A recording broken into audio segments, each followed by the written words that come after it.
তবে কি deep fridge থেকে বের করা হয়েছে খালেদা জিয়ার লাশ? উচ্চতর তাপ দিয়ে শরীর থেকে বরফ ছাড়িয়ে করা হচ্ছে স্বাভাবিক? সদ্য মারা গেছে এটি প্রমাণ করার আয়োজন চলছে কি হাসপাতালের ভিতরে? বন্ধুরা, এমন নানান প্রশ্ন আসাটা এখন স্বাভাবিক। আমি বারবার বলে আসছি, নভেম্বরের 28 তারিখে বেগম খালেদা জিয়া মারা গেছেন রাত 11টা 30 মিনিটে। তারেক রহমান তিনি তার রাজনৈতিক ফায়দা লুটার জন্য, রাজনৈতিক কৌশল, নিজের ক্ষমতার জন্য তিনি তার মায়ের লাশকে জীবিত দেখিয়ে এতদিন রাজনীতি করে আসছেন। আপনারা দেখেছেন আজকে গভীর রাতে তড়িঘড়ি করে তার চিকিৎসক তিনি বললেন গণমাধ্যমের সামনে পূর্ব কোনো ঘোষণা ছাড়া যে গত 1 মাস ধরেই তার বডিতে কোনো ধরনের পরিবর্তন না, মানে কোনো ধরনের পরিবর্তন না ভালোর দিকে না খারাপের দিকে, আগের মতোই আছে। মানুষ মারা গেলে পরিবর্তন হয় না, অবনতি হয় না, ওই আগের স্থিতিশীলই থাকে, এটাই স্বাভাবিক। কিন্তু কেন? কারণ ক্ষমতার জন্য।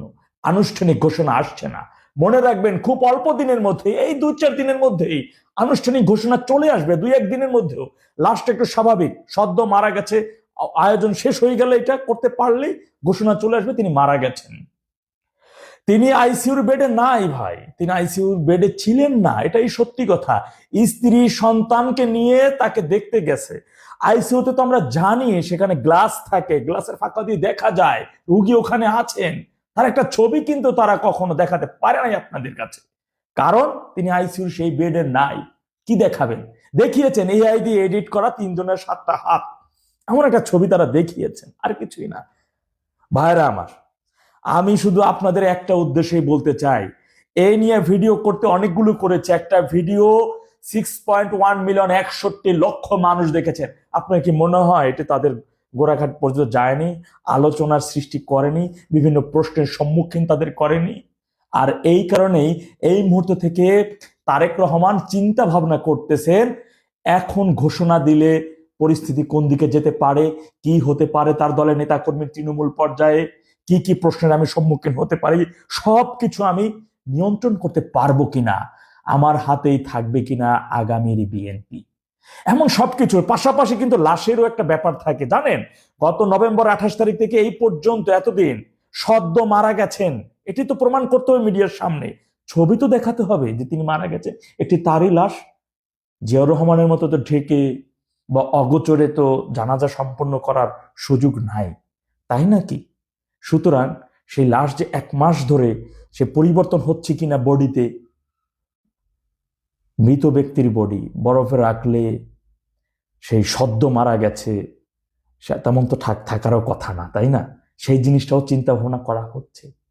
আমি আগেও বলেছি, এখনো বলছি, হলফ করে বলছি, বেগম খালেদা জিয়া আইসিইউর বেডে নাই, তিনি ডিপ ফ্রিজে আছেন।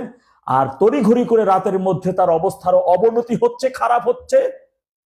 এবং তারেক রহমান বললেন কেউ যেন এভার কেয়ার হাসপাতালের আশেপাশে কেউ হয়তো ঘৃণা করে, তার মানে এটা দ্বারা মনে হচ্ছে তাকে ডিপ ফ্রিজ থেকে বের করা হয়েছে, তার বডিতে উচ্চতর তাপ দিয়ে স্বাভাবিক সদ্য মারা গেছেন, তার আয়োজন চলছে মেবি। মনে রাখবেন, এখন ভিতরে অনেক কিছুই চলছে। এই মুহূর্তে তাকে ঘোষণা দিলে কি হতে পারে, ট্যাগেল দেওয়া যাবে কিনা, আর যদি দেখা যায় যে না, বডি তরতাজা রাখা যাবে, কোনো পরিবর্তন হবে না, আরো 15 দিন 20 দিন বা নির্বাচনের আগ পর্যন্ত এভাবে তাকে রাখা যাবে, তাহলে তারা সেটাই করবে। এটাই চিরন্তন সত্য। চোখ কান খোলা রাখেন এভার কেয়ার হাসপাতালের দিকে। কোনো একজন মিডিয়া কর্মী ভাই, অবশ্যই আমরা জানি, আপনারাও জানেন সত্য তথ্য, ভয়ে ভীতস্তে নিষেধ আছে, যে কারণে আপনারা বলছেন না, আপনারা বলবেন না।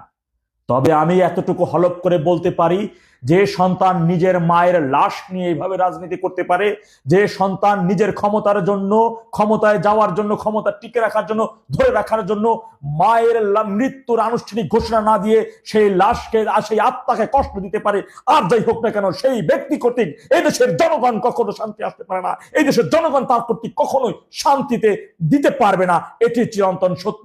সে যে নিজের মায়ের লাশের সাথে যদি এমন করতে পারে, নিজের মায়ের লাশকে যদি কষ্ট দিতে পারে, সে অন্য মায়ের সাথে কি করবে, অন্য মায়ের সন্তানদের সাথে কিভাবে কত নির্মমতা বয়ে আনতে পারবে, কত নিষ্ঠুর হতে পারবে, কত সহিংস হতে পারবে, সেটি দেখার বিষয়, চিন্তা করার বিষয়। দেশের জনগণকে অবশ্যই এই বিষয় চিন্তা করতে হবে, ভাবতে হবে, অ্যানালাইজ করতে হবে।